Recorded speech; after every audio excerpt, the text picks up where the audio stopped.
ദൈവത്തിൻ്റെ അതിപരിശുദ്ധ നാമം ഈ നല്ല പകൽക്കാലം വാഴ്ത്തപ്പെടുമാറാകട്ടെ. ഈ നല്ല പകലിൽ ഈ മീറ്റിങ്ങിനായി എന്നെ ക്ഷണിച്ച എൻ്റെ പ്രിയപ്പെട്ട സഹോദരങ്ങൾക്കും കർത്തൃഭൃത്യനും കുടുംബത്തിനും എന്നെ ശ്രദ്ധിച്ചുകൊണ്ടിരിക്കുന്ന എല്ലാ പ്രിയപ്പെട്ട കുഞ്ഞുങ്ങൾക്കും വേഗം വരുന്നവനായ കർത്താവായ യേശുക്രിസ്തുവിന്റെ നിസ്തുല്യ നാമത്തിൽ എൻ്റെ സ്നേഹവന്ദനത്തെയും നന്ദിയും അറിയിക്കുന്നു. നിങ്ങളോടൊപ്പം കർത്താവിൻ്റെ സന്നിധിയിൽ തിരുവചനവുമായി നിൽപ്പാൻ എന്നെ സഹായിച്ച ദൈവത്തിന് എത്ര നന്ദി പറഞ്ഞാലും മതി വരത്തില്ല. ലോകത്തിൽ എവിടെയോ തകർന്നു പോകേണ്ടിയിരുന്ന എന്നെ കർത്താവ് ചേർത്ത് പിടിച്ച് എൻ്റെ ജീവിതത്തിൽ ഞാൻ അർഹിക്കാത്ത നന്മകൾ തന്ന് എൻ്റെ കണ്ണുനീര് തുടച്ച എൻ്റെ ദൈവത്തെ എത്ര സ്തുതിച്ചാലും എത്ര ആരാധിച്ചാലും മതി വരത്തില്ല. പ്രിയപ്പെട്ട സഹോദരങ്ങളെ, നിങ്ങൾ വന്നതല്ല, ദൈവം നിങ്ങളെ കൊണ്ടുവന്നതാണ്. കഴിഞ്ഞ ഇന്നലകളിൽ നിങ്ങളുടെ ജീവിതത്തിൽ നിങ്ങൾ അനുഭവിക്കേണ്ടി വന്ന വേദനകൾ, ഒറ്റപ്പെടലുകൾ, നിരാശകൾ, അതിനൊക്കെ ഒരു പരിഹാരം കണ്ടെത്താൻ വേണ്ടി നിങ്ങൾ ഓടി നടന്ന സാഹചര്യങ്ങൾ പലതും നിങ്ങൾക്ക് വേദനാജനകമായ അനുഭവങ്ങൾ തന്നു. ഒടുവിൽ പ്രതീക്ഷകളെല്ലാം നഷ്ടപ്പെട്ടതിന് ശേഷം ഇനി എന്ത് എന്ന് ചോദിച്ച സാഹചര്യത്തിൽ നിങ്ങൾ പോലും അറിയാതെ നിങ്ങളെ തേടിയെത്ത യേശുവിൻ്റെ സ്നേഹമാണ് നിങ്ങളെ ഈ ആരാധനയ്ക്കായി കൊണ്ടുവന്നത്. വ്യക്തമായി ഈ നല്ല പ്രഭാതത്തിൽ ഞാൻ നിങ്ങളോട് പറയട്ടെ, നിങ്ങൾ സ്നേഹിച്ച ദൈവം, നിങ്ങളെ സ്നേഹിച്ച ദൈവം നിങ്ങൾ ആഗ്രഹിക്കുന്ന ശുഭഭാവി തന്ന് നിങ്ങളെ നിറപ്പാൻ മനസ്സുള്ളവനാ. എന്നാൽ വ്യക്തമായി പറയട്ടെ, നിങ്ങളുടെ ആഗ്രഹങ്ങൾ എന്ത് തന്നെ ആയാലും അത് പൂർണ്ണമായി ദൈവത്തിൻ്റെ കാര്യത്തിൽ ഏൽപ്പിച്ചു കൊടുത്തിട്ട് ദൈവമഹത്വം കാണുമെന്ന് വിശ്വസിക്കണം.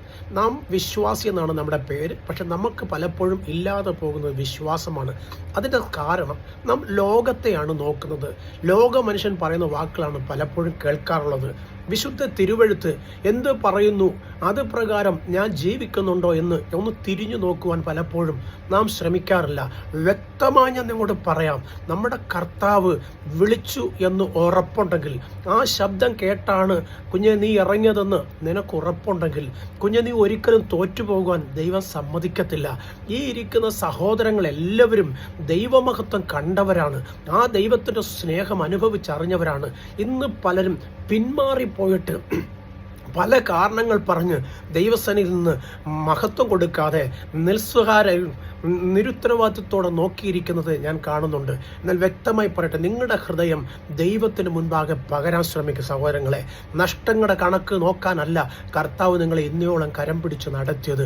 നിങ്ങൾ ആഗ്രഹിക്കുന്ന ശുഭഭാവി നിങ്ങളും നിങ്ങളുടെ തലമുറയും പ്രാപിക്കേണ്ടതിനായി സ്വർഗം നിങ്ങളെ തിരഞ്ഞെടുത്തിരിക്കുമ്പോൾ പുറകോട്ട് നോക്കാതെ, ലോത്തിന്റെ ഭാര്യ എന്തുകൊണ്ടാണ് പുറകോട്ട് നോക്കിയെന്നറിയാമോ?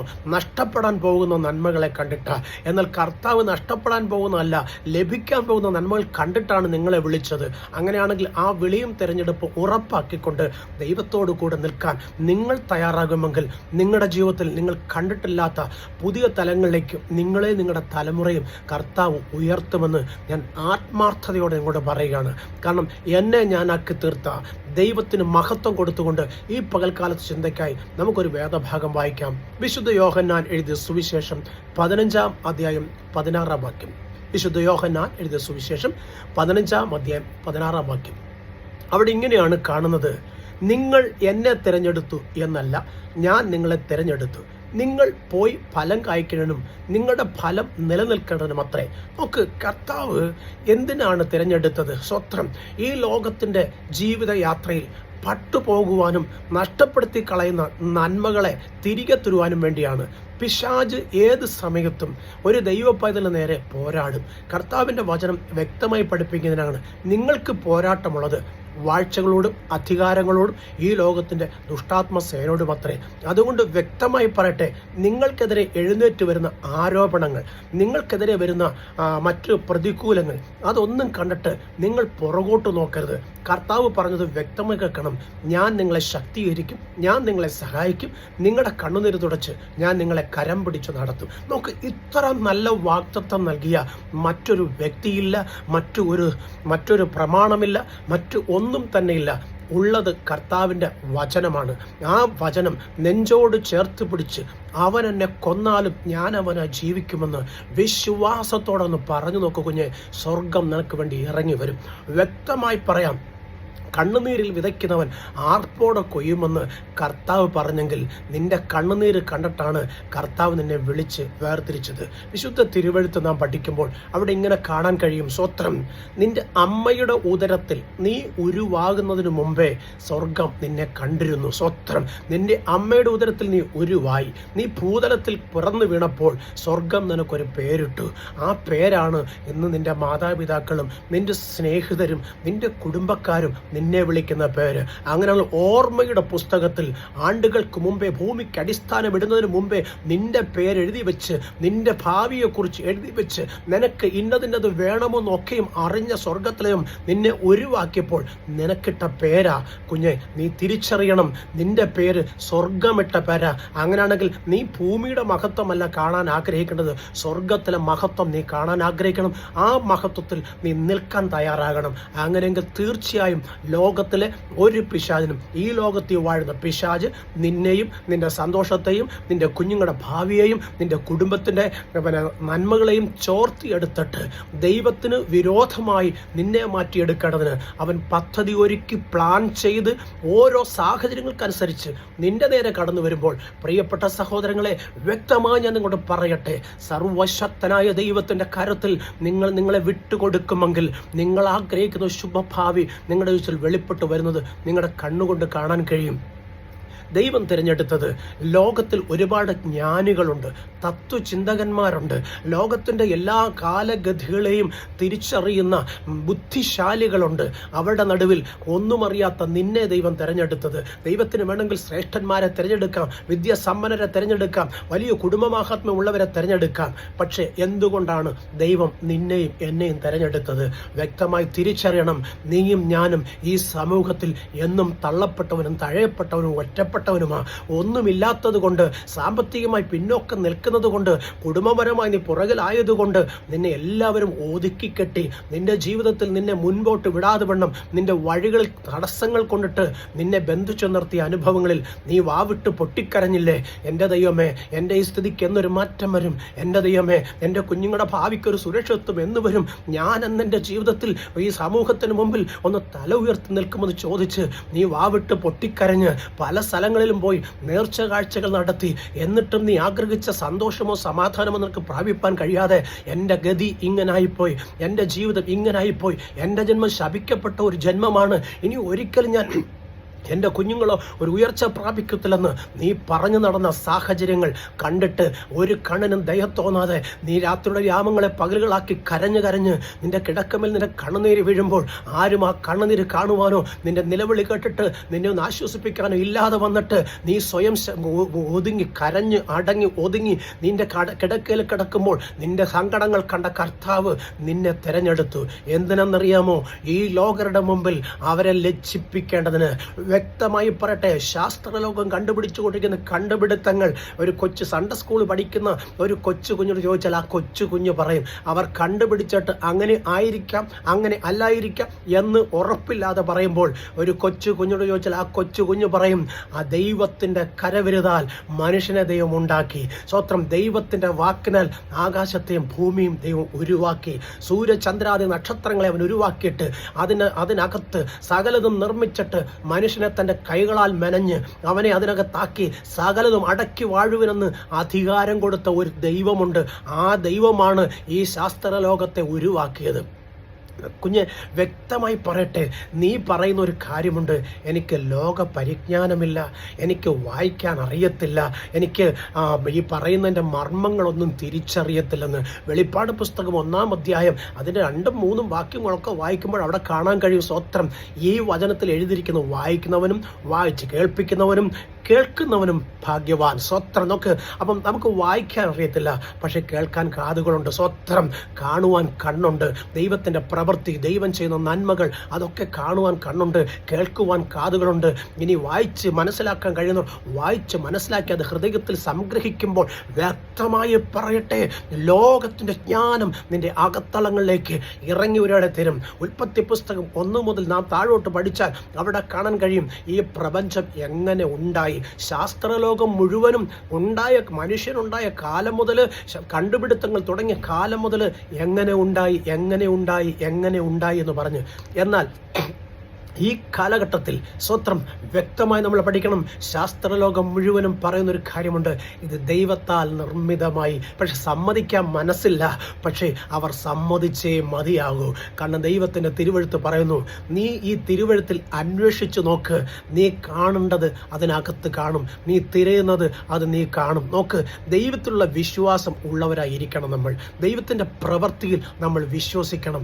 ദൈവം പറയുന്നത്, ദൈവത്തിൻ്റെ വചനം പറയുന്നത് ഉവ്വ് എന്ന് പറഞ്ഞ് ദൈവ പൈതലെ നീ ഏറ്റെടുക്കുമെങ്കിൽ വ്യക്തമായി പകൽക്കാലം ഞാൻ നിങ്ങളോട് പറയാം, സ്വത്രം, നിന്നെ കണ്ടവർ ദൈവത്തെ കണ്ടു എന്ന് പറയും. നിന്നിലൂടെ വെളിപ്പെടുന്ന ദൈവസ്നേഹത്തിൻ്റെ ആഴം, നിന്റെ അമ്മയുടെ ഉദരത്തിൽ നീ ഉരുവായപ്പോൾ തന്നെ സ്വർഗം നൽകി തന്ന സ്വത്രം, നീ പുറത്തു വന്ന് ലോകം കണ്ടപ്പോൾ സ്വർഗം നിന്നെ വിളിച്ചതും ദൈവത്തിൻ്റെ നീതിയാണ്. അങ്ങനെയെങ്കിൽ ആ നിന്റെ മേലുള്ള നീതി ഓർമ്മയുടെ പുസ്തകത്തിൽ സ്വർഗം എഴുതി വെച്ചെങ്കിൽ യേശുക്രിസ്തു മൂലം നിന്നെ ജീവന്റെ പുസ്തകത്തിലേക്ക് നിന്റെ പേര് മാറ്റപ്പെട്ടു.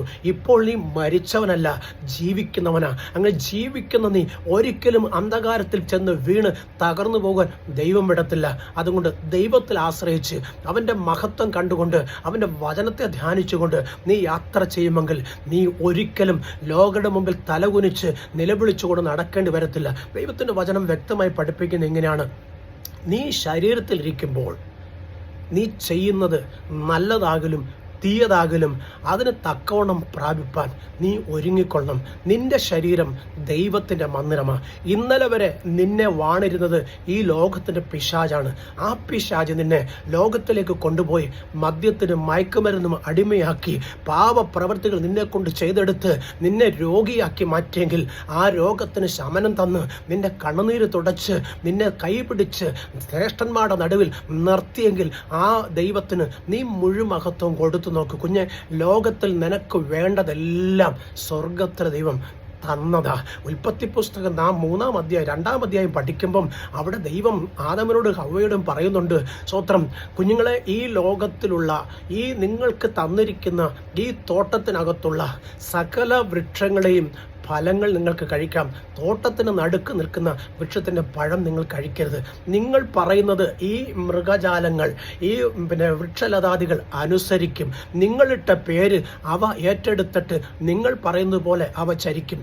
പക്ഷേ നിങ്ങൾ എന്നിൽ നിന്നും അകലാതെ ഇരിക്കേണ്ടതിനും നിങ്ങൾ എനിക്ക് മഹത്വമുള്ളവരായി മാറേണ്ടതിനും നിങ്ങൾ ഈ വൃക്ഷത്തിൻ്റെ പഴം തിന്നരുത്. നോക്ക്, ഒരു കാര്യം അരുത് എന്ന് ദൈവം പറഞ്ഞാൽ നമ്മൾ അത് ചെയ്യുവാൻ തയ്യാറായാൽ ദൈവകോപം നമ്മുടെ മേൽ വരും. നമ്മുടെ മാതാപിതാക്കൾ എപ്പോഴും നമ്മോട് പറഞ്ഞവരാ, മക്കളെ, കുഞ്ഞ് ആയിരിക്കുമ്പോൾ പറയും, മോനെ, തീക്കകത്ത് തൊടലേ, കൈ പൊള്ളും. സ്വത്രം, തൊടരുത് എന്ന് പറഞ്ഞാൽ നമ്മൾ അതിനകത്തേക്ക് തൊടാൻ നമ്മുടെ ഹൃദയം വെമ്പൽ കൊള്ളും.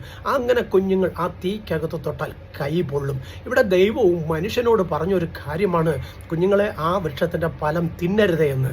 സ്വത്രം, ഒരാൾ ഇങ്ങനെ പറയുകയുണ്ടായി, ദൈവത്തിന് അറിയാമല്ലോ മനുഷ്യൻ ഇത് പറിച്ച് തിന്നുമെന്ന്, പിന്നെ എന്തുകൊണ്ടാണ് ദൈവം അതിൻ്റെ നടുക്ക് അത് നട്ടത്?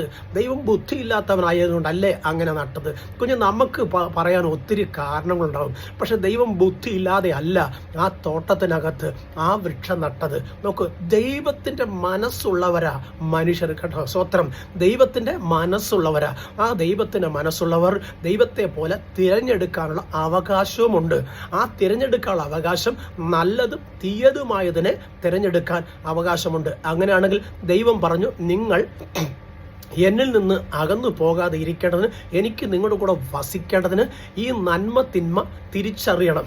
അതുകൊണ്ടാണ് ഞാനതിനെ നട്ടത്. അതുകൊണ്ട് അത് ഭക്ഷിക്കരുത്. സ്വത്രം, വ്യക്തമായി പറയട്ടെ, ആദം അത് ശ്രദ്ധ വെച്ച് കേട്ടു, ഹവ്വയും അത് കേട്ടു.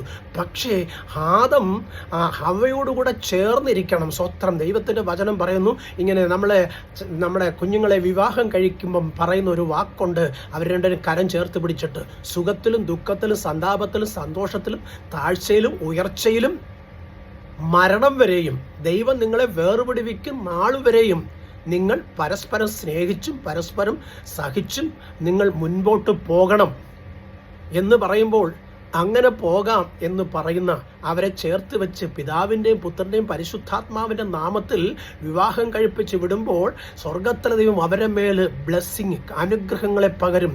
ദൈവദാസന്മാർ ഒരുമിച്ച് അവരെ മേൽ കരം വെച്ച് അനുഗ്രഹിക്കും. സ്വർഗത്തിലും ഭൂമിയിലെ സകല അനുഗ്രഹത്താലും അവരെ അനുഗ്രഹിച്ച് പ്രാർത്ഥിക്കും. ദൈവത്തിൻ്റെ വചനം പറയുന്നത് ഇങ്ങനെ പെറ്റു പെരുകി സന്താന പുഷ്ടിയുള്ളവരെ വർദ്ധിച്ചു വരുവിൻ. സ്തോത്രം. അങ്ങനെയെങ്കിൽ തലമുറകളെ കിട്ടുന്ന സമയമാണ് ഒരു അമ്മ ദൈവത്തിന് മഹത്വമായി മാറുന്നത്. ആ കുഞ്ഞുങ്ങളെ കാണുന്ന സന്തോഷമാണ് അപ്പൻ്റെ ഹൃദയത്തിനകത്ത് ആശ്വാസം ലഭിക്കുന്നത്. ദൈവത്തിൻ്റെ വചനത്തിൽ നാം കാണുന്നുണ്ട്, മക്കളില്ലാത്തവർ ശപിക്കപ്പെട്ടവരെന്ന്.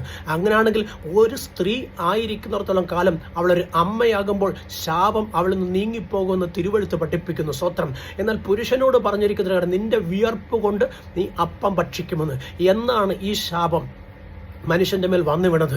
ദൈവത്തിന്റെ സ്ഥാനത്ത് നിന്ന് അനുസരണക്കേട് കാണിച്ചതുകൊണ്ടാണ്. ഉൽപ്പത്തി പുസ്തകം 3-ാം അധ്യായം പഠിച്ചാൽ അവിടെ കാണുന്നുണ്ട്, ഹൗവ പാപം ചെയ്തു. സ്വത്രം.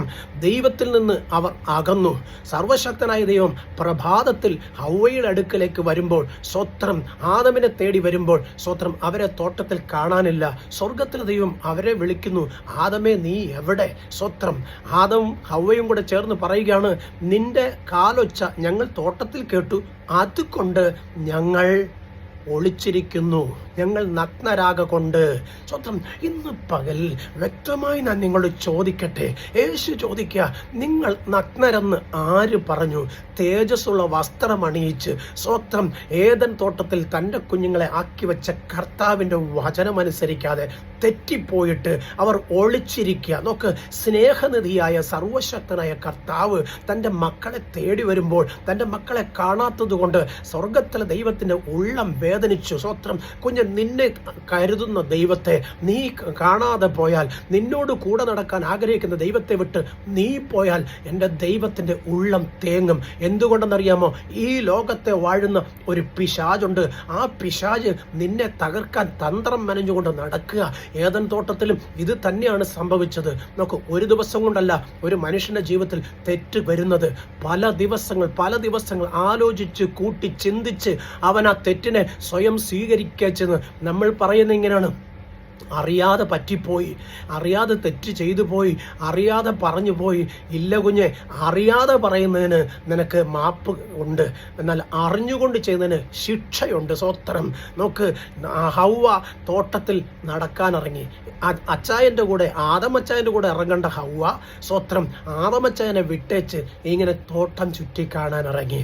ഈ നല്ല പകൽക്കാലം വ്യക്തമായി ഞാൻ നിങ്ങളോട് പറയട്ടെ, നിന്നോട് കൂടെ ഇരിക്കാൻ തന്ന നിന്റെ കൂട്ടാളിയെ നീ ആക്കി വെക്കേണ്ടടുത്ത് സുരക്ഷിതമായി ആക്കി വെച്ചിട്ട് വേണം നിന്റെ ഗൃഹകാര്യം ക്രമപ്പെടുത്തുവാൻ നീ പോകേണ്ടത്.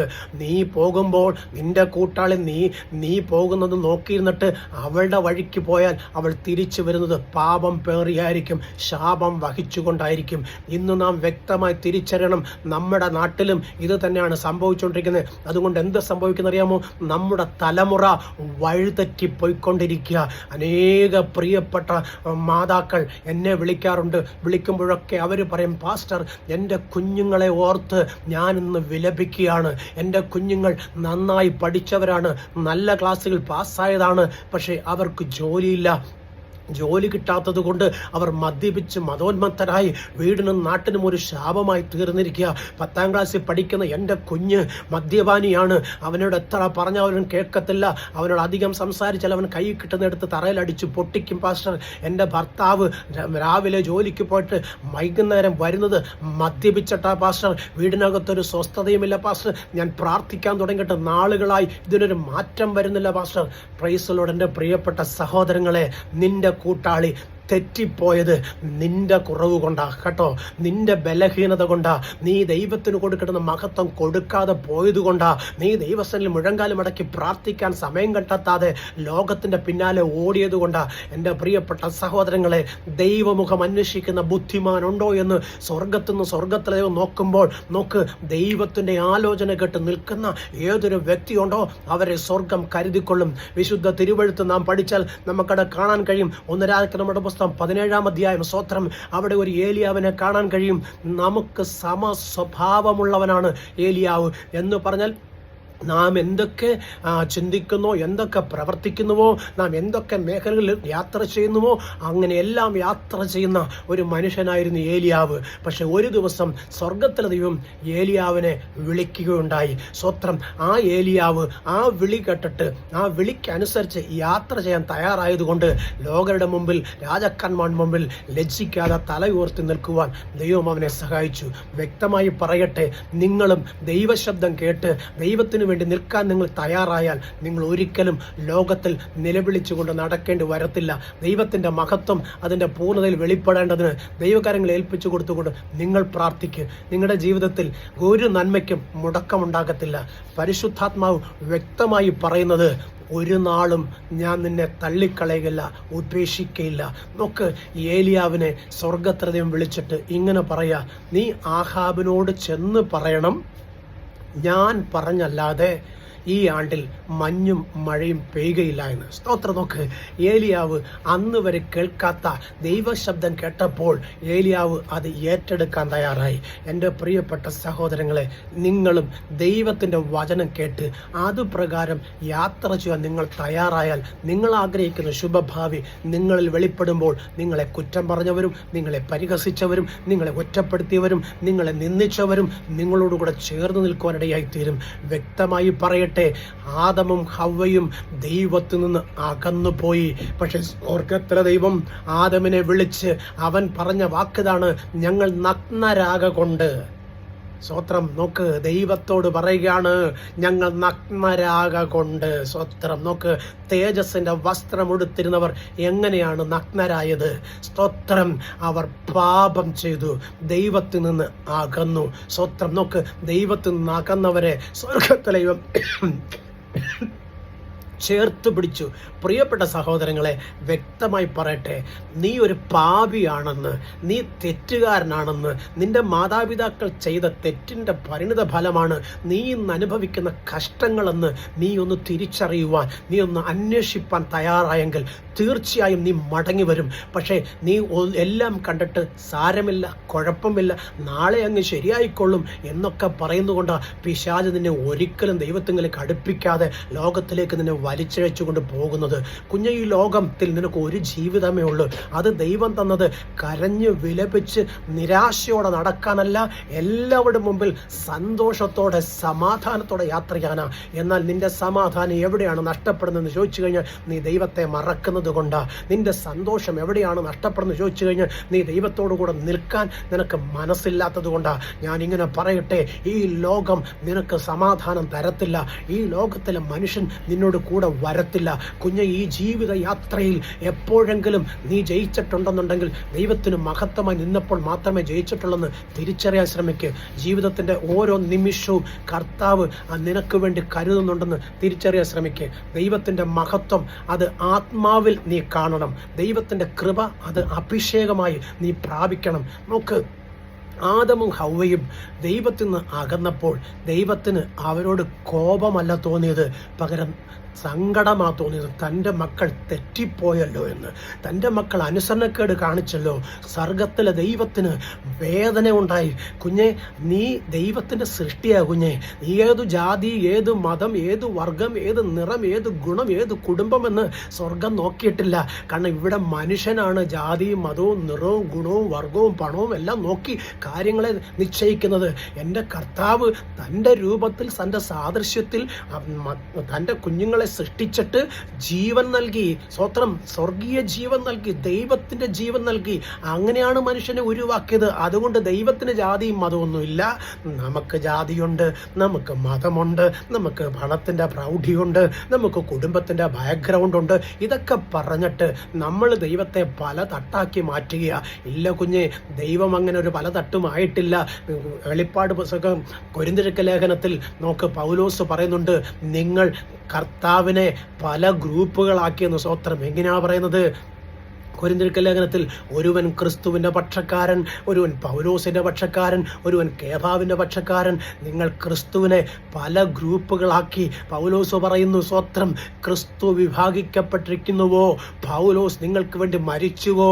ഇല്ല സഹോദരങ്ങളെ, എൻ്റെ കർത്താവ് നിങ്ങൾക്ക് വേണ്ടിയും എനിക്കും വേണ്ടിയാ കാൽവറി ക്രൂശിൽ യാഗമായി തീർന്നത്.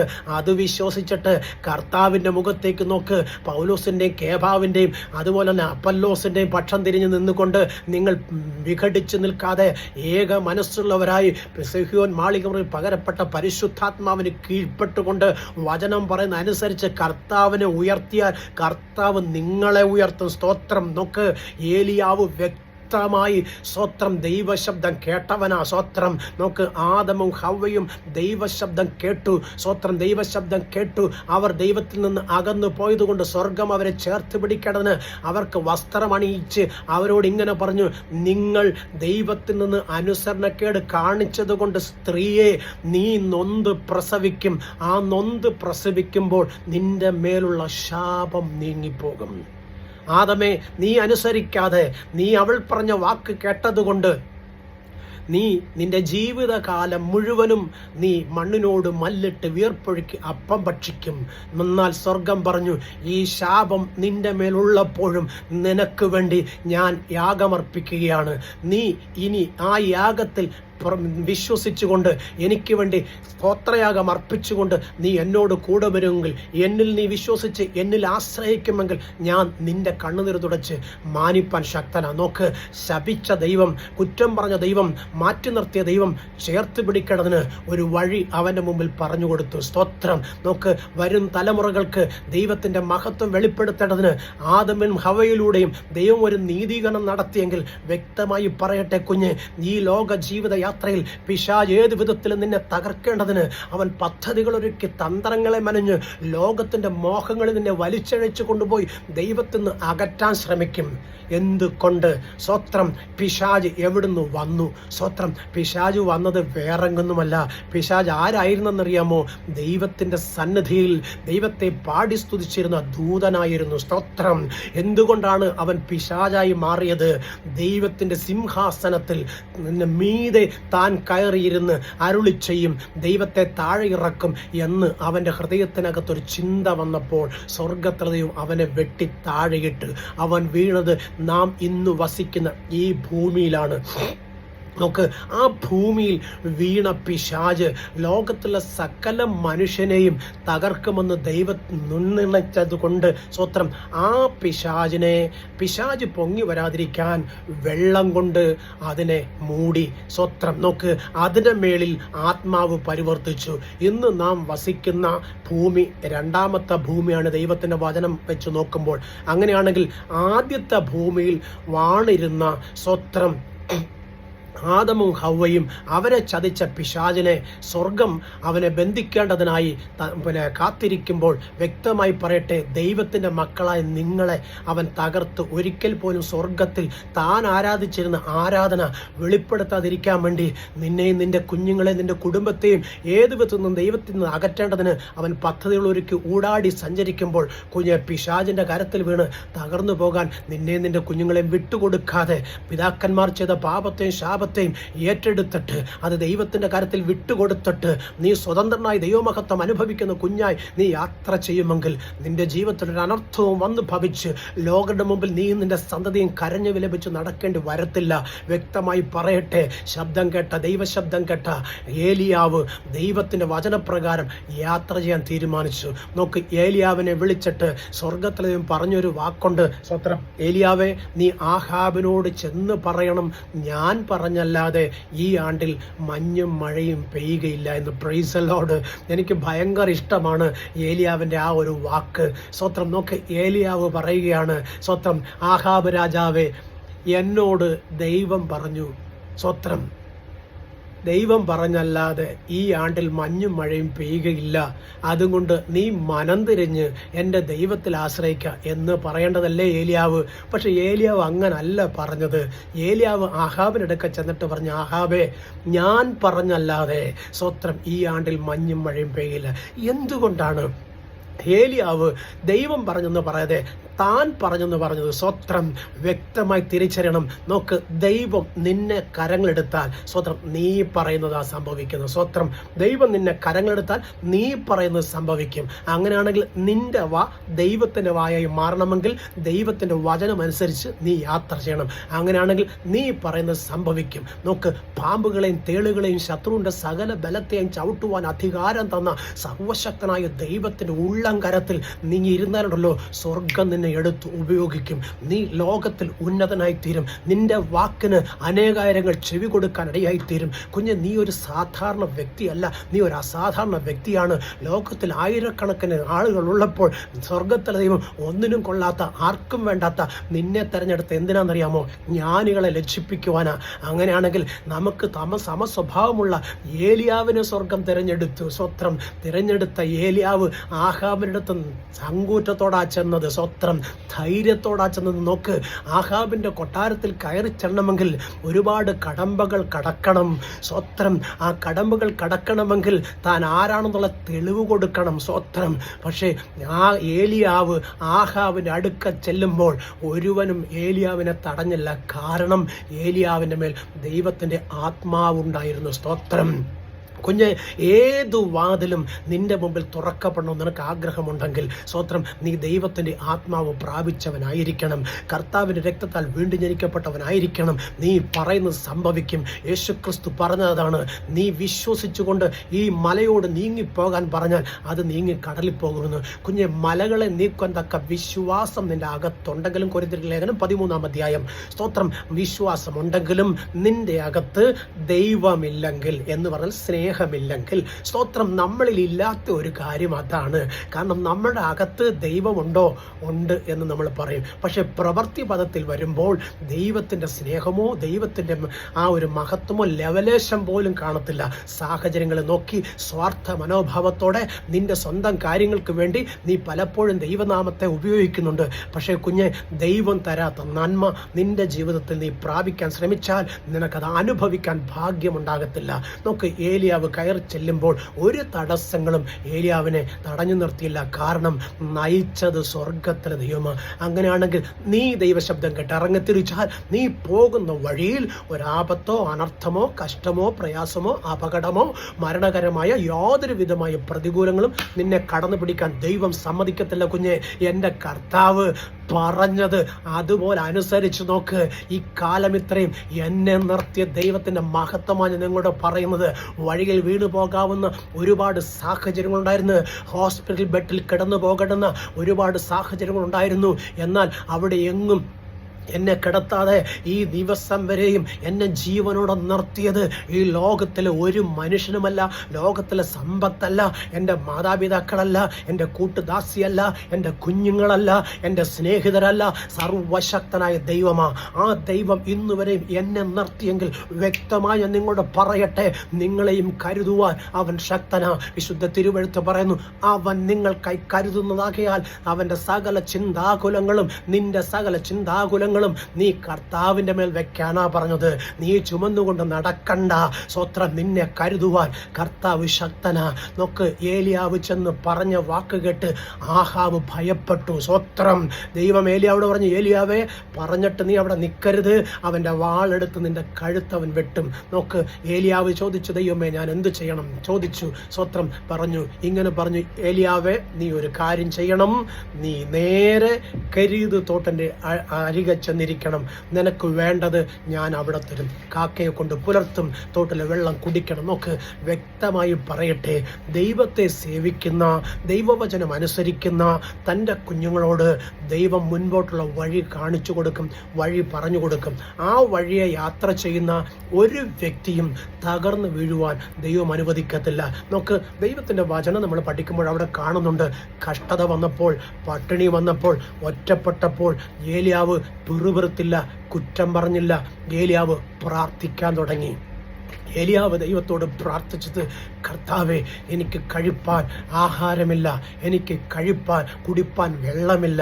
സ്വത്രം നോക്ക്, സ്വർഗത്തിലെ ദൈവം ഏലിയാവിൻ്റെ അവസ്ഥ അറിഞ്ഞിട്ട്, നാളെ ആകട്ടെ മക്കളെ, ഇന്നിപ്പോൾ സമയം ഒത്തിരി വൈകിപ്പോയി, ഞാൻ 6 മണി വരെയാണ് ഞാൻ മക്കളുടെ പ്രാർത്ഥന കേട്ടിട്ട് ഞാൻ അനുഗ്രഹിക്കുന്നത്, 6 മണി കഴിഞ്ഞാൽ പിന്നെ എൻ്റെ അനുഗ്രഹമെല്ലാം തീർന്നു പോകും, പിന്നെ അടുത്ത പ്രഭാതത്തിൽ ഉണ്ടാകത്തുള്ളൂ എന്ന് ഏലിയാവോട് പറഞ്ഞില്ല. ലോകത്തിലെ ദൈവങ്ങൾ അങ്ങനെ 12 മണി കഴിഞ്ഞാൽ, 1 മണി കഴിഞ്ഞാൽ, 4 മണി കഴിഞ്ഞാൽ പിന്നെ അവർക്ക് അനുഗ്രഹിക്കാൻ പറ്റത്തില്ല. പക്ഷെ എൻ്റെ ദൈവം ഏത് നേരത്തും, നീ ഉറങ്ങുമ്പോഴും ഉറങ്ങാതെ നിന്റെ ചാരത്ത് നിന്ന് നിനക്ക് വേണ്ടി സകലതും തരാൻ മനസ്സുള്ള ദൈവത്തെയാ കുഞ്ഞെ നീ സേവിക്കുന്നു, നീ ആരാധിക്കുന്നു. അല്ലാതെ ഉച്ചയ്ക്കും രാവിലെയും രാത്രിയിലും മാത്രം പ്രവർത്തിക്കുന്ന ദൈവത്തെയല്ല തിരിച്ചറിയാൻ ശ്രമിക്കുക. സർവശക്തനായ ദൈവം നേരവും കാലവും നോക്കിയല്ല പ്രവർത്തിക്കുന്നത്. ഏതു നേരത്തും നിന്നോട് കൂടെ ഇരുന്ന് നിനക്ക് വേണ്ടുന്നത് തന്നു നിറയ്ക്കുന്ന ഒരു ദൈവത്തെയാ നീയും ഞാനും ആരാധിക്കുന്നത്. അതുകൊണ്ട് മടുത്തു പോകാതെ ദൈവത്തിൻ്റെ വചനം പറയുന്ന പ്രകാരം മുൻപേ അവൻ്റെ രാജ്യവും നീതി അന്വേഷിക്കുക, അതോടെ ഇതൊക്കെയും നിനക്ക് ലഭിക്കും. എന്ന് പറഞ്ഞാൽ നിനക്ക് വേണ്ടത്, നിന്റെ കുഞ്ഞുങ്ങൾക്ക് വേണ്ടത്, നിന്റെ വീടിന് വേണ്ടുന്നത്, നിന്റെ ജീവിത ഉപാധികൾക്ക് വേണ്ടത്, കർത്താവിൻ്റെ മുഖം അന്വേഷിച്ച് കർത്താവിൻ്റെ വചനം നീ ചുമന്നാൽ കർത്താവ് നിന്നെയും നിന്റെ കുടുംബത്തെയും നിന്റെ സന്തതിയും ചുമക്കും കുഞ്ഞാൻ. അങ്ങനെ കർത്താവിൻ്റെ വചനം ചുമന്ന ഒരുപാട് മാതാപിതാക്കൾ സാക്ഷ്യം പറയുന്നത് എൻ്റെ ജീവിതത്തിൽ ഞാൻ കേട്ടിട്ടുണ്ട്. എനിക്കും പറയാൻ കഴിയും, 2 മക്കളുടെ അപ്പനാണ് ഞാൻ. എനിക്കും പറയാൻ കഴിയും, എല്ലാവരും തള്ളിക്കളഞ്ഞപ്പോൾ, എല്ലാവരും ഒറ്റപ്പെടുത്തിയപ്പോൾ, കുറ്റം പറഞ്ഞപ്പോൾ, സ്വത്രം അവരെ എല്ലാം മാറ്റി നിർത്തി സ്വർഗം എന്നെ ഉയർത്തി മാനിച്ചെങ്കിൽ വ്യക്തമായി നിങ്ങളോട് പറയട്ടെ, എൻ്റെ കർത്താവ് ആർക്കും കടക്കാരനല്ല. നീ പരിഹസിക്കപ്പെട്ടവനായി മാറും, നീ അപമാനിക്കപ്പെട്ടവനായി തീരും. നിന്റെ കുഞ്ഞുങ്ങളെ ശപിച്ചുകൊണ്ട് പലരും എഴുന്നേറ്റ് വരും, നിന്റെ ശുശ്രൂഷയ്ക്ക് തടസ്സമിട്ടുകൊണ്ട് പലരും വാദിച്ച് മുൻപോട്ട് വരും. പക്ഷേ കുഞ്ഞ്, നീ ഭയപ്പെടരുത്. കാരണം നിന്നോട് കൂടെയുള്ളവൻ ലോകത്തുള്ളവനേക്കാൾ വലിയവനാ. അത് വിശ്വസിച്ചുകൊണ്ട് തിരിച്ചറിയാൻ ശ്രമിക്കുക. സ്വത്രം ഈ നല്ല സന്ധ്യയെങ്കിൽ പറയട്ടെ, നിന്നോട് കൂടെ ദൈവം ഉണ്ടെന്ന് നീ അറിയുമ്പോൾ സ്വത്രം നിന്നെ കാണുന്നവർ സ്വത്രം നിന്നെ പരിഹസിക്കാൻ തുടങ്ങും. നിന്നോടുകൂടെ ദൈവമുണ്ടെന്ന് അറിയുമ്പോൾ നിന്നെ കാണുന്നവർ പരിഹസിക്കാൻ തുടങ്ങും. പക്ഷേ ആ പരിഹാസം നിന്റെ മേലല്ല കുഞ്ഞെ വീഴുന്നത്, അത് കർത്താവിൻ്റെ മേലാണ് വീഴുന്നത്. വിശുദ്ധ തിരുവെഴുത്ത് പഠിച്ചാൽ അവിടെ കാണാൻ കഴിയും, എൻ്റെ ദാസനെ തൊടുന്നവൻ എൻ്റെ കണ്ണിൻ്റെ കൃഷ്ണമണിക്ക് തൊടുന്നു. അങ്ങനെയാണെങ്കിൽ നിനക്കെതിരെ വരുന്ന ഒരു ആയുധവും ഫലിക്കുവാൻ ദൈവം സമ്മതിക്കത്തില്ല. സർവശക്തനായ ദൈവത്തിൻ്റെ കരുതൽ അത് ആത്മാവിൻ്റെ ചൈതന്യമായി വെളിപ്പെട്ട് വരും. വ്യക്തമായി പറയട്ടെ, ജീവിക്കുന്ന ദൈവത്തിൻ്റെ മഹത്വം അത് തേജസ്സിൽ വെളിപ്പെടും കുഞ്ഞെ. നീ ഒരിക്കലും തോറ്റുപോകുവാൻ ദൈവം സമ്മതിക്കത്തില്ല. നിന്റെ നീതി പ്രഭാതം പോലെ വെളിപ്പെടുത്തുവാൻ കർത്താവ് നിന്നോട് കൂടെ ഉണ്ടാകും. സ്തോത്രം. നോക്ക്, കർത്താവ് പറഞ്ഞു, സ്തോത്രം, ഒരു ശത്രു സൈന്യം നിന്റെ നേരെ പാളയം ഇറങ്ങിയാലും അവയുടെ നടുവിൽ നിന്ന് ഞാൻ നിങ്ങളെ വിടുവിക്കുമെന്ന് വ്യക്തമായി പറയട്ടെ. ശത്രുവിൻ്റെ കരങ്ങളിൽ വിട്ടുകൊടുത്ത് നീ തകർന്നു പോകുവാൻ ദൈവം അനുവദിക്കത്തില്ല കുഞ്ഞെ. നിന്നോട് കൂടെയുള്ളവൻ ലോകത്തുള്ളവനേക്കാൾ വലിയവനാ. വ്യക്തമായി പറയട്ടെ, തോട്ടിൻ്റെ കരയിലെ വെള്ളം വറ്റി, സ്തോത്രം, കാക്കയുടെ വരവ് നിന്നു. ഇനി എങ്ങോട്ടെന്ന് ചോദിച്ച ഏലിയാവിനെ ദൈവം കൈവിട്ടില്ല കുഞ്ഞെ. ഒരു പ്രതിസന്ധി വരുമ്പോൾ, ഒരു പ്രതികൂലം വരുമ്പോൾ മനുഷ്യൻ്റെ മുഖത്തേക്കല്ല നോക്കേണ്ടത്, ദൈവത്തിൻ്റെ മുഖത്തേക്ക് നോക്കണം. എന്നിട്ട് ദൈവത്തോട് ചോദിക്കണം. രോഗം കടന്നു വരുമ്പോൾ രോഗത്തെ ഓർത്ത് നീ ഭാരപ്പെടുകയല്ല വേണ്ടത്. കർത്താവ്, ഈ രോഗത്തെ എടുത്തു മാറ്റുവാൻ അങ്ങയ്ക്ക് മനസ്സുണ്ടാകണമെന്ന് ദൈവസന്നി മുഴങ്കാലും അടക്കി പറയണം. നിന്റെ കുഞ്ഞിനൊരു ആവശ്യം വരുമ്പോൾ നീ നിന്റെ കുഞ്ഞിനെ നോക്കി ദൈവത്തിൻ്റെ കരങ്ങൾ ഏൽപ്പിച്ചു കൊടുത്തുകിട്ട് കണ്ണുനീരോടെ ദൈവപാദപീഠത്തിൽ നിന്റെ കുഞ്ഞിൻ്റെ ആവശ്യത്തിന് വേണ്ടി കരയുവാൻ നീ തയ്യാറായാൽ നീ ലോകയുടെ മുമ്പിൽ ലജ്ജിച്ച് നിന്റെ കുഞ്ഞ് തലകുനിച്ച് നടക്കേണ്ടി വരത്തില്ല കുഞ്ഞെ.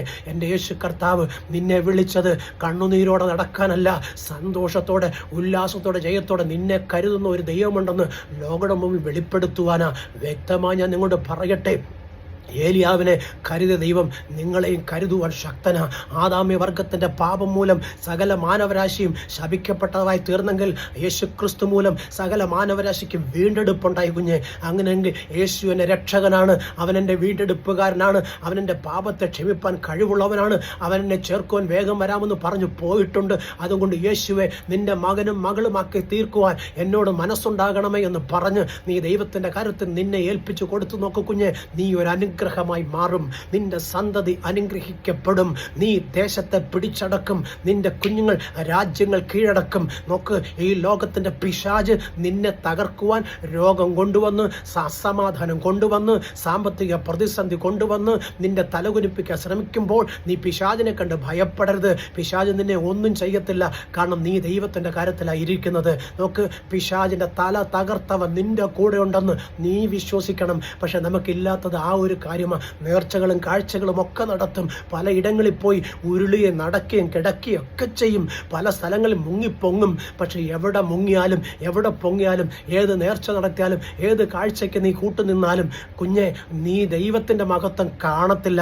അത് പിശാചൊരുക്കുന്ന കെണികളാണ്. സ്വത്രം എൻ്റെ കർത്താവും പറഞ്ഞിങ്ങനെ, ആകാശത്തിലും ഭൂമിയിലും ഭൂമിയുടെ ഉൾപ്പരപ്പിലും ഒന്നിൻ്റെയും പ്രതിമ ഉണ്ടാക്കരുത്, അതിനെ നമസ്കരിക്കരുത്, അതിനെ സേവിക്കരുത്. ഞാൻ നിന്റെ ദൈവമാകുന്നു, ഞാൻ നിന്നോട് കൂടെ ഇരിക്കും. സ്തോത്രം.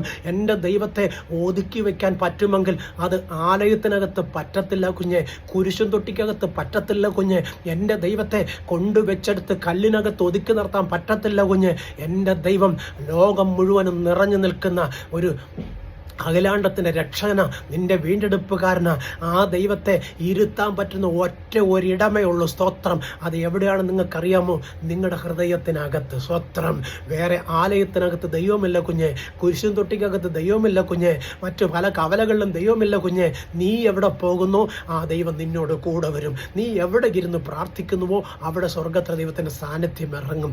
ഒരു പക്ഷേ നിങ്ങൾ ചിന്തിക്കും, ഈ പാസ്റ്റർ എന്തേ ഇങ്ങനെ സംസാരിക്കുന്നു? സ്തോത്രം. കുഞ്ഞെ, സത്യമാണ് ഞാൻ പറയുന്നത്. വിശുദ്ധ ബൈബിള് പഠിക്കണം.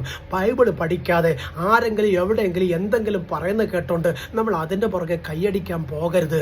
വ്യക്തമായി ഞാൻ പറയട്ടെ, സഹായിപ്പാൻ കഴിയാത്ത മനുഷ്യനിലും സഹായിപ്പാൻ കഴിയാത്ത പ്രഭുക്കന്മാരിലും നീ ആശ്രയിച്ചാൽ നീ കരയും. നിന്റെ ജീവിതത്തിൽ നീ ആഗ്രഹിക്കുന്ന സന്തോഷം പ്രാപിപ്പാൻ കഴിയത്തില്ല. നോക്ക്, കർത്താവ് പറഞ്ഞു, ഞാൻ നിങ്ങളുടെ ഹൃദയങ്ങളിൽ വാസം ചെയ്യേണ്ടതിന് നിങ്ങളുടെ ഹൃദയം എനിക്ക് തരിക. സ്വത്രം. നോക്ക്, കർത്താവിൻ്റെ മഹത്വം അത് വെളിപ്പെടേണ്ടതിന് കർത്താവിൻ്റെ കരത്തിൽ നിന്നെ വിട്ടുകൊടുക്കണം. നോക്ക് ദൈവത്തിൻ്റെ വചനത്തിൽ നാം വായിച്ചാൽ അവിടെ കാണാൻ കഴിയും. സ്വത്രം. അവൻ ഒതുങ്ങാൻ കഴിയുന്ന ഒരിടമുണ്ടെങ്കിൽ നിന്റെ ഹൃദയത്തിനകത്ത. നോക്ക്, അഖിലാണ്ടത്തിൽ മുഴുവനും നിറഞ്ഞു നിൽക്കുന്ന കർത്താവ് നിന്റെ ഹൃദയത്തിനകത്ത് ഒതുങ്ങും. സ്വത്രം. നിന്റെ ഹൃദയം യേശുവിന് വേണ്ടി കൊടുത്താൽ പിന്നെ ഞാനെന്തോ ചെയ്യും? സ്വത്രം. എനിക്ക് മറ്റു കാര്യങ്ങളൊന്നും ചിന്തിക്കട്ടെ എന്ന് ഒരുപക്ഷെ നിന്റെ ബുദ്ധിക്കകത്ത് നീ ചിന്തിക്കൊണ്ടായിരിക്കും. വ്യക്തമായി പറയട്ടെ, ഇന്ന് നീ ആയിരിക്കുന്ന സ്ഥലം, നിന്റെ വീട് ഒരു 1100 1200 അടി വിസ്തീർണമുണ്ടോ എന്നൊന്ന് ധരിക്കുക. അങ്ങനെയാണെങ്കിൽ ആ 1200 അടി വിസ്തീർണമുള്ള നിന്റെ വീട് നിന്റെ ഹൃദയത്തിനകത്ത് ഇരിക്കുമ്പോൾ തന്നെ നിന്റെ പട്ടണം മുഴുവനും നിന്റെ ഹൃദയത്തിനകത്ത് വരുന്നില്ലേ? അപ്പോൾ തന്നെ നിന്റെ കുഞ്ഞുങ്ങളും നിന്റെ കൂട്ടാളിയും നിന്റെ ഹൃദയത്തിനകത്ത് വരുന്നില്ലേ? നീ ആയിരിക്കുന്ന ആ ജില്ല ഇല്ലെങ്കിൽ ആ പഞ്ചായത്ത് മുഴുവനും നിനക്ക് ഒറ്റ സെക്കൻഡ് കൊണ്ട് നിന്റെ അകത്ത് കാണാൻ കഴിയുന്നില്ലേ? അങ്ങനെയാണെങ്കിൽ മുഴുലോകത്തെക്കാൾ വിലയുള്ള വിശാലതയുള്ള നിന്റെ ഹൃദയത്തിനകത്തെ ദൈവത്തെ ഇരുത്താൻ പറ്റത്തുള്ളൂ കുഞ്ഞെ. അല്ലാതെ ഒരു പള്ളിക്കകത്ത് കൊണ്ടുവച്ച്, ഇല്ലെന്നുണ്ടെങ്കിൽ ഒരു കുരിശും തൊട്ടിക്കകത്ത് കൊണ്ടുവച്ച്, ഒരു രൂപം പണിഞ്ഞു വെച്ച് അതിനകത്ത് ഇരുത്താമെന്ന് പറഞ്ഞാൽ എൻ്റെ കർത്താവ് അതിനകത്ത് ഇരിക്കത്തില്ല. അതിൻ്റെ കാരണം അതിന് ജീവനില്ല. വ്യക്തമായി തിരിച്ചറിയണം. യോബിന്റെ പുസ്തകം പഠിച്ചാൽ അവിടെ സങ്കീർത്തനം 115 പഠിച്ചാൽ അവിടെ കാണാൻ കഴിയും. സ്വത്രം. അവയ്ക്ക് വായുണ്ടെങ്കിലും സംസാരിക്കുന്നില്ല, അവയ്ക്ക് കണ്ണുണ്ടെങ്കിലും കാണുന്നില്ല, അവയ്ക്ക് ചെവിയുണ്ടെങ്കിലും കേൾക്കുന്നില്ല, കാലുണ്ടെങ്കിലും നടക്കുന്നില്ല. അങ്ങനെ ഒരു രൂപത്തെ നീ കൊണ്ടുവച്ചിട്ട് ദൈവമെന്ന് പറഞ്ഞ് അതിൻ്റെ മുമ്പിൽ നമസ്കരിച്ചാൽ നീയും അവിടെ ഇരിക്കത്തേ ഉള്ളൂ, നീയും എഴുന്നേറ്റ് പോവത്തില്ല.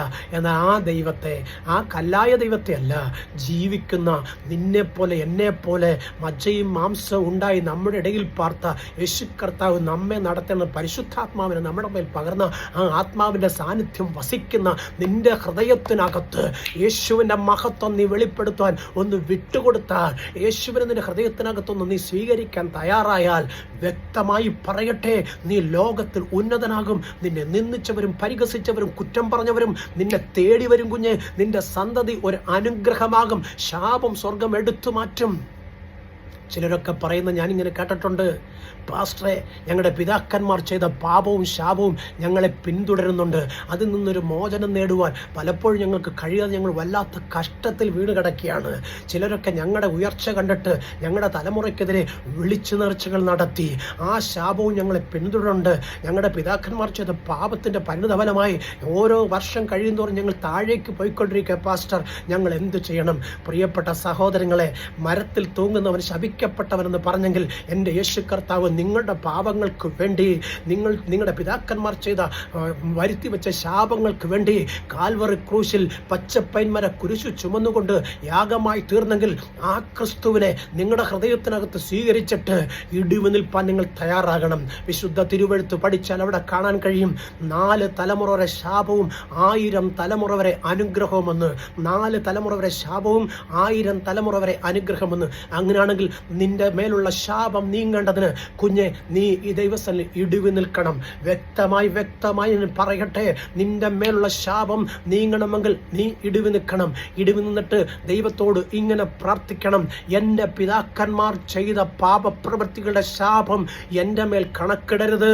എൻ്റെ കർത്താവേ, എന്നോട് നീ ക്ഷമിച്ച് എൻ്റെ കുഞ്ഞുങ്ങളെ നീ ആ ശാപത്തു നിന്ന് രക്ഷിക്കണമെന്ന് പറഞ്ഞ് ദൈവമുമ്പാകെ, praise Lord, praise the Lord, praise the Lord, ദൈവമുമ്പാകെ സ്വത്രം നിങ്ങളെ ഒന്ന് സമർപ്പിച്ചു കൊടുത്തേ.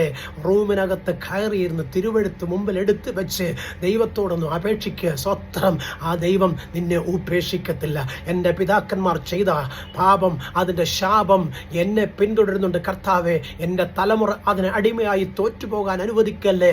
നീ എന്നെ ഓർത്ത് എൻ്റെ പിതാക്കന്മാരുടെ ശാപം എന്നോട് ക്ഷമിക്കണമേ എന്ന് സർവശക്തനോട് പറയുവാൻ തയ്യാറുണ്ടെങ്കിൽ വ്യക്തമായി ഞാൻ നിങ്ങളോട് പറയാം, സ്വർഗം ആ പാപത്തെ നീക്കി ശാപത്തെ നീക്കി നിന്റെ തലമുറയെ അനുഗ്രഹിക്കും. നിന്റെ തലമുറ ഒരു അനുഗ്രഹമായി മാറും. കുഞ്ഞെ, ആ തലമുറ നാളെ അവരുടെ തലമുറയോട് പറയും, എൻ്റെ മാതാവ് കണ്ണുനീരൊഴുക്കി പ്രാർത്ഥിച്ചതിന് നന്മയാ ഞങ്ങൾ അനുഭവിക്കുന്നത്. പോയിരുന്ന് പ്രാർത്ഥിക്കടാ, പോയിരുന്ന് ദൈവവചനം വായിക്കടാ, ദൈവത്തോട് കൂടെ നിന്റെ സങ്കടങ്ങൾ പറയടാ, ദൈവം നിന്നെ അനുഗ്രഹിക്കും. സ്വത്രം നോക്ക്, അങ്ങനെ പ്രാർത്ഥിച്ചിട്ടുള്ള ഒരു മാതാവിൻ്റെയും ഒരു പിതാവിൻ്റെയും തലമുറ ഭൂമിയിൽ നശിച്ചു പോയ ചരിത്രമില്ല. നോക്ക്, ആ 4ാം തലമുറ വരുമ്പോൾ ദൈവത്തോട് കൂടെ നടക്കുന്ന തലമുറയായി മാറും. നോക്ക്, ഇത് കേൾക്കുമ്പോൾ പലർക്കും എന്നോട് അസൂയ തോന്നാറുണ്ട്, കുറ്റം പറയാൻ തോന്നാറുണ്ട്, ഇനി മനസ്സിനകത്ത് വരുന്ന പലതും പറയണമെന്നൊക്കെ ചിന്ത വരുന്നുണ്ട്. കുഞ്ഞെ, അത് നിന്റെ അറിവില്ലായ്മയും നിന്നിൽ വാഴുന്ന പൈശാചിക സാന്നിധ്യമാണ്. വ്യക്തമായി ശാപങ്ങൾക്ക് വേണ്ടി കർമ്മങ്ങൾ കൊണ്ടോ ഇല്ലെങ്കിൽ നേർച്ച കാഴ്ചകൾ കൊണ്ടോ പിന്നെ പുണ്യ സ്ഥലങ്ങൾ സന്ദർശിച്ചുകൊണ്ടോ ശാപം നീങ്ങത്തില്ല. കുഞ്ഞെ, ശാപത്തിന് യാഗമായി തീർന്നെങ്കിലേ പറ്റത്തുള്ളൂ. അങ്ങനെയാണ് ശാപത്തിന് യാഗമായി തീർന്ന ഒരുവനേ ഉള്ളൂ, അത് കർത്താവായ യേശു ക്രിസ്തുവാണ്.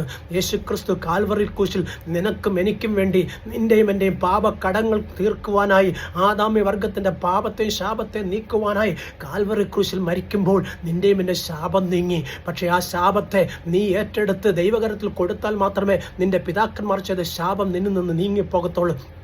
അത് അനുസരിക്കാതെ കുറ്റം പറഞ്ഞും പഴിച്ചും പരിഹസിച്ചും നീ മറ്റുള്ളവരെ താഴ്ത്തിക്കെട്ടിയും നീ ഉന്നതനാകും, നീ ദാനധർമ്മങ്ങൾ കൊണ്ട് നീ ജയിക്കും എന്ന് നീ പറഞ്ഞാൽ ഒരിക്കലും ജയിക്കത്തില്ല. കുഞ്ഞെ, സർവശക്തനായ ദൈവം നിന്നെ ഉരുവാക്കിയിട്ട് നിന്നോട് പറഞ്ഞത് കേട്ട് അനുസരിച്ച് അതുപ്രകാരം യാത്ര ചെയ്താൽ നീ ഒരു അനുഗ്രഹമാകും.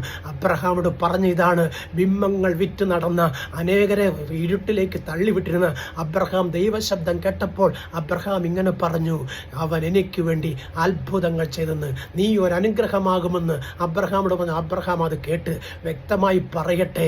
നോക്ക്, അപ്പൻ ചെയ്ത പാപം സ്വത്രം അപ്പനിൽ തൻ്റെ മകനിലേക്ക് വരുന്നു. ആ മകൻ ദൈവത്തോട് ഏറ്റുപറഞ്ഞ് തൻ്റെ കുഞ്ഞുങ്ങളെ മറന്നു കളയല്ലേ, അനുഗ്രഹിക്കണമെന്ന് പറയുമ്പോൾ ആ 4ാം തലമുറ ദൈവത്തിന് മഹത്വമാകും.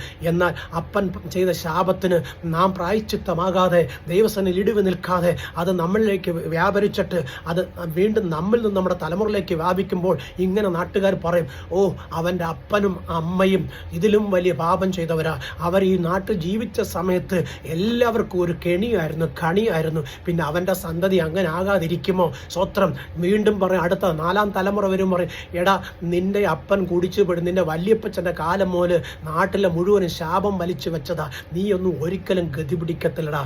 ഒടുവിൽ അവൻ മദ്യപിച്ച് മതോന്മത്തനായി പോയി ആത്മഹത്യ ചെയ്യുക ചെയ്യുന്നത്. ഇല്ലെങ്കിൽ ലോകത്തിനും നാട്ടുകാർക്കും വീട്ടുകാർക്കും ഒരു ശാപമായി ശപിക്കപ്പെട്ട ജന്മമായി മാറുകയാണ്. എന്നാൽ കുഞ്ഞെ, നീ തലമുറയ്ക്ക് വേണ്ടി കരയുവാൻ തയ്യാറുണ്ടെങ്കിൽ നിന്റെ കുഞ്ഞുങ്ങളുടെ ഭാവി ഒരിക്കലും നഷ്ടപ്പെട്ടു പോകത്തില്ല. അവരുടെ ജീവിതത്തിൻ്റെ വഴി അവർ തകർന്നു പോകത്തില്ല. നമ്മുടെ തലമുറ പലപ്പോഴും എന്തുകൊണ്ടാണെന്നറിയാം തോറ്റുപോകുന്നത്? ദൈവഭയമില്ലാതെ, മാതാപിതാക്കളെ ഭയമില്ലാതെ, ദൈവത്തെ അനുസരിക്കാതെ, മുതിർന്നവരെ സ്നേഹിക്കാതെ, അവർ പറയുന്നത് കേൾക്കാതെ, സ്വന്തം ബുദ്ധിയിൽ ഊന്നിക്കൊണ്ട് സ്വന്തം കഴിവിനാൽ അവർ ജയിക്കാൻ ആഗ്രഹിക്കുക.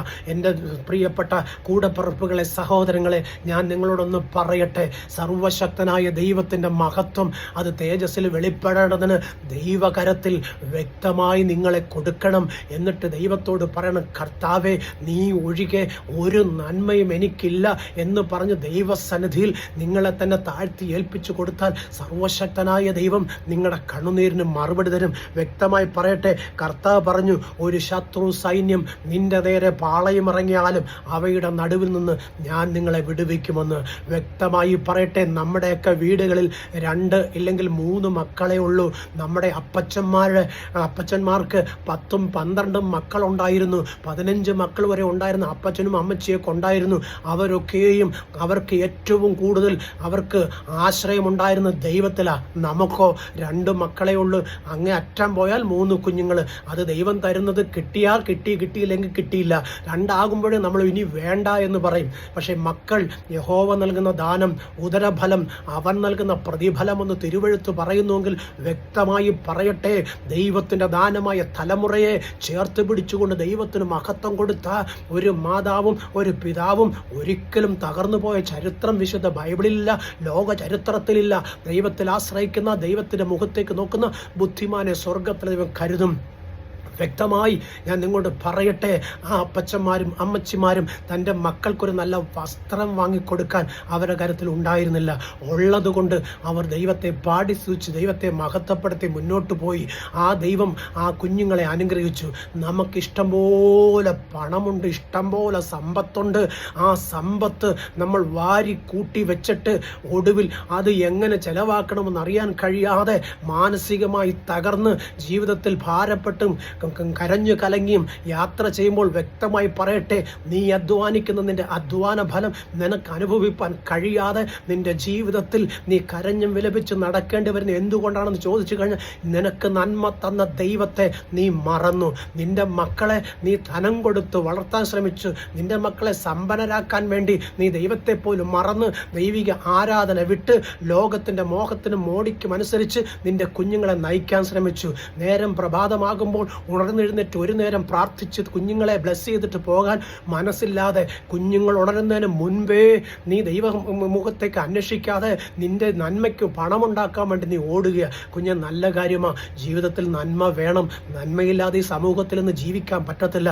വേണ്ടുന്നതിലും അധികം ലഭിച്ചില്ലേ, ഇനിയെങ്കിലും നിന്റെ കുഞ്ഞുങ്ങൾക്ക് വേണ്ടി അല്പനിമിഷം സമയം കണ്ടെത്തി ഒന്ന് പ്രാർത്ഥിക്കാൻ തുടങ്ങുക. നിന്റെ കൂട്ടാളിയുടെ മദ്യപാനം കാരണം നിനക്ക് സ്വസ്ഥതയുണ്ടോ? നീ എന്തുകൊണ്ടാണ് പിന്നെയും പിന്നെയും പിന്നെയും നീ വഴി മാറി പോയിക്കൊണ്ടിരിക്കുന്നത്? നിന്റെ കൂട്ടാളുടെ മദ്യപാനം നീ ദൈവത്തെ മറന്നുപോയതുകൊണ്ട് വന്ന ശാപമാണെന്ന് തിരിച്ചറിയാൻ ശ്രമിക്ക്.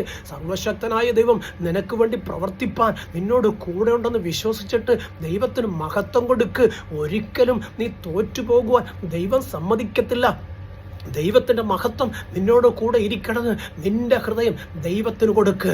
ആ കർത്താവ് നിന്റെ ഹൃദയത്തിനകത്ത് വന്നാൽ തീർച്ചയായും നീ ആഗ്രഹിക്കുന്ന ശുഭഭാവി സ്വർഗത്തിലെ ദൈവം നിനക്കും നിന്റെ സന്തതിക്കും തരും. കുഞ്ഞെ, നോക്ക്, ദൈവത്തിൻ്റെ വചനം വ്യക്തമായി പറയുന്നു, ഏലിയാവിനെ ഏത് വിധത്തിലും തകർക്കണമെന്ന് ചിന്തിച്ച് ആഹാബ് തന്ത്രങ്ങളെ മെനഞ്ഞ് കാത്തിരുന്നു. എന്നാൽ സ്വർഗത്തിലെ ദൈവത്തിൻ്റെ സമയമായപ്പോൾ ഏലിയാവിനെ ആഹാബിൻ്റെ മുൻപിൽ കൊണ്ടുചെന്ന് നിർത്തി.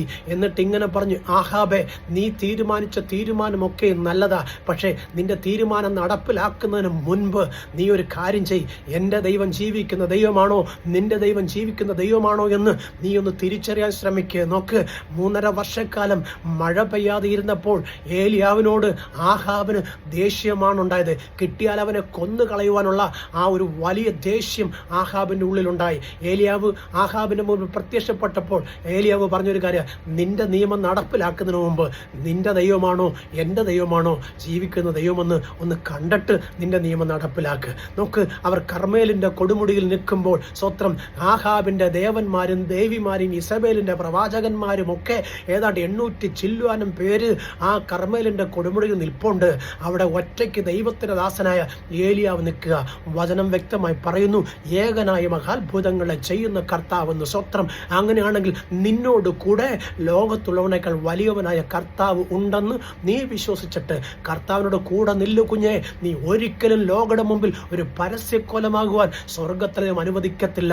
എൻ്റെ ദൈവത്തെ കൊണ്ട് കഴിയാത്തതൊന്നും ഇല്ല. നീ ആഗ്രഹിക്കുന്ന ശുഭഭാവി നിന്നിൽ വെളിപ്പെടും കാലം വരെയും ഒരു ശത്രുവിൻ്റെ കരത്തിൽ സ്വർഗം നിന്നെ വിട്ടുകൊടുക്കത്തില്ല. വ്യക്തമായി തിരിച്ചറിയാൻ ശ്രമിക്കുക. എൻ്റെ കർത്താവ് നമ്മുടെ കൂടെ ഇരിക്കുന്നിടത്തോളം കാലം ഒരു പൈശാചിക ശക്തിയും ഒരു രോഗാത്മാവിൻ്റെ മണ്ഡലവും ഒരു ശാപത്തിൻ്റെ കെട്ടുകളും ഒരു വിളിച്ചു നിറച്ചിട മണ്ഡലങ്ങളും നിന്നെയോ നിന്റെ സന്തതിയോ തകർക്കുവാൻ ദൈവം അനുവദിക്കത്തില്ല. കർമ്മേലിൻ്റെ കൊടുമുടിയിൽ അവർ നിന്നു. സ്വത്രം ഏലിയാവ് ഇങ്ങനെ പറഞ്ഞു, നിങ്ങൾ രാവിലെ നിങ്ങളുടെ ദേവനെ വിളിക്ക്. തീ കൊണ്ട് യാഗപീഠത്തെ ദഹിപ്പിക്കുന്ന ആരോ അവരാണ് ജീവിക്കുന്ന ദൈവം. സ്വത്രം അങ്ങനെ രാവിലെ മുതൽ ഉച്ചവരെയും സ്വത്രം നോക്ക്, ആഹാബിൻ്റെ ഭടന്മാരും ആഹാബിൻ്റെ മന്ത്രവാദികളും ശകുനവാദികളും ബാലെ ഇറങ്ങി വാ ഇറങ്ങി വാ ഇറങ്ങി വാ എന്ന് വിളിച്ചിട്ടും ബാല് പ്രവർത്തിച്ചില്ല.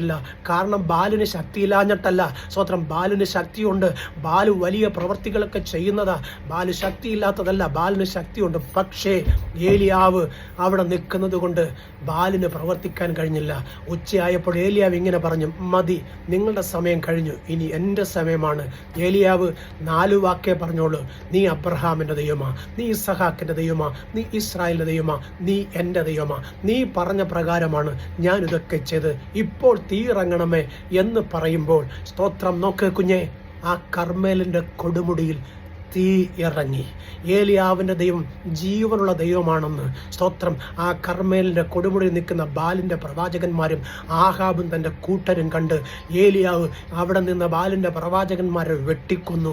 ജീവനുള്ള ദൈവത്തിൻ്റെ മഹത്വത്തെ വെളിപ്പെടുത്തി. വ്യക്തമായി നിങ്ങളോട് പറയട്ടെ, ജീവിക്കുന്ന ദൈവത്തിൻ്റെ അത്ഭുതം നിനക്ക് വേണ്ടി വെളിപ്പെടേണ്ടത് ദൈവകരത്തിൽ നീ ഏൽപ്പിച്ചു കൊടുക്ക്. കർത്താവ് നിന്നോട് കൂടെയുണ്ട്. ആരൊക്കെ നിനക്കെതിരെ നിന്നാലും നിന്റെ ദൈവം നിനക്ക് വേണ്ടി പ്രവർത്തിക്കും. പിശാചിന്റെ തലയെ തകർത്തുകൊണ്ട് നിനക്ക് ജയം തരാമെന്ന് പറഞ്ഞ കർത്താവ് അന്ത്യത്തോളം നിന്നോട് കൂടെ ഇരിക്കും. നീയും നിന്റെ സന്തതിയും അനുഗ്രഹിക്കപ്പെടും. എല്ലാ ശാപങ്ങളെയും അവൻ എടുത്തു മാറ്റി നിന്നെ അനുഗ്രഹിപ്പാൻ കർത്താവ് നിന്റെ കൂടെയുണ്ട്. അതുകൊണ്ട് ആ കർത്താവിനെ മുറുകെ പിടിക്ക്. ഈ വചനങ്ങളാൽ ദൈവം നമ്മെ അനുഗ്രഹിക്കട്ടെ.